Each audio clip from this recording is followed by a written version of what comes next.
حضرت شیر سعدی بیان کرتے ہیں کہ ایک دفعہ بادشاہ کا بیٹا بیمار ہو گیا۔ شاہی طبیبوں نے بے حد علاج کیا مگر وہ صحتیاب نہ ہو سکا۔ جب نوبت یہاں تک آن پہنچی کہ موت کے سوا کچھ نظر نہ آتا، ایک برگزیدہ بندے نے کہا کہ صدقہ اور نیکی کے کام بلائیں دور کرتی ہیں۔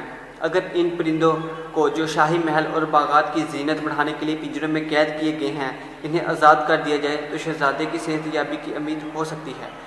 بادشاہ کو اس شخص کا یہ مشورہ پسند آیا، اس نے تمام پرندوں کو آزاد کرنے کا حکم جاری کر دیا۔ ایک خوش نما بلبل کے بارے میں اس نے حکم دیا کہ اسے آزاد نہ کیا جائے کیونکہ اس کی آواز اسے بے حد پسند ہے اور وہ نہیں چاہتا کہ کسی قیمت پر بھی خود سے جدا کریں۔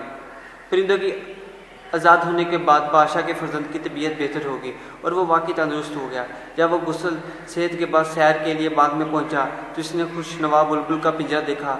اسے پرندوں کی آزادی کا متعلق علم تھا۔ اس نے اس خوش نوا بلبل سے کہا، اے بلبل، تجھے بھی دوسرے پرندوں کی طرح آزادی مل جاتی اگر تو اتنا خوش الحان نہ ہو۔